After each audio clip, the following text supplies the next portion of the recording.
Europe 1, il est 6h55, la question santé d'Europe 1 avec Jean-Philippe Ballas. Et bonjour docteur Sophie Lemonnier. Bonjour Jean-Philippe, bonjour à tous. Alors on va voir que le Botox, qu'on connaît bien pour gommer les rides, est aussi un surdoué qui pourrait freiner la progression d'un cancer de l'estomac. Alors effectivement, mais tout ceci, pour l'instant, ça se passe chez des souris, comme vient de le montrer une étude parue dans une revue américaine.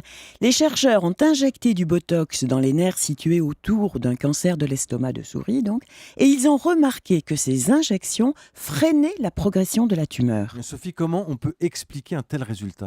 Par le même effet que le Botox a sur la ride. En fait, le Botox agit indirectement sur les rides d'expression, comme les rides du lion, de la patte d'oie ou du front, en bloquant l'influx nerveux des muscles. Ceux-ci alors se relâchent et la ride est gommée, mais bon, temporairement. Alors c'est pareil pour le cancer que ces souris avaient dans leur estomac.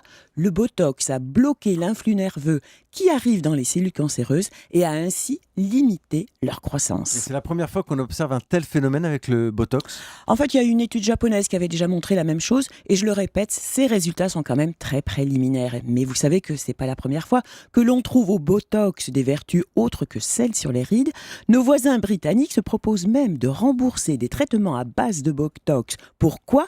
Pour soulager les migraineux. Dites-moi, diminuer la progression des cellules cancéreuses d'un côté et calmer donc les migraines de l'autre, c'est la panacée ce produit ? Un peu, mais il faut toujours, là encore, pondérer. Et le Botox ne marche pas à 100% sur toutes les migraines. Les Anglais parlent quand même de le rembourser pour les migraines chroniques. Vous savez, les tenaces très fréquentes. Dans ce cas, le Botox est injecté dans plusieurs zones du cou et de la tête, dans les muscles, ce qui permettrait de relaxer ces muscles et de bloquer ainsi la transmission de la douleur.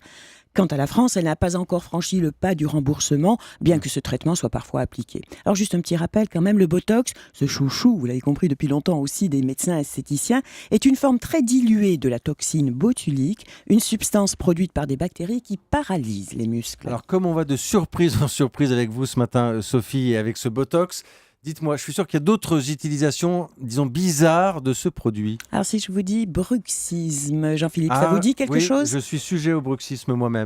Je bah, grince des dents la nuit parfois. Voilà, c'est un grincement des dents nocturne, inconscient, bruyant parfois, mais surtout qui abîme considérablement les dents en les usant et en les abrasant. 8% des adultes, vous en faites partie, Ouais. en souffriraient. Ça touche aussi les enfants, mais en général, avec chez eux, ça passe assez vite. Et parfois, pour les adultes, les dentistes ont recours au Botox quand le bruxisme persiste, je ne sais pas si vous avez testé, malgré d'autres Non, traitements. je vais m'enseigner. Alors, recours au Botox aussi, pour une toute autre raison que le bruxisme, et j'en finirai là, en cas de transpiration excessive, très gênante, que ce soit au niveau des aisselles, des pieds ou des mains.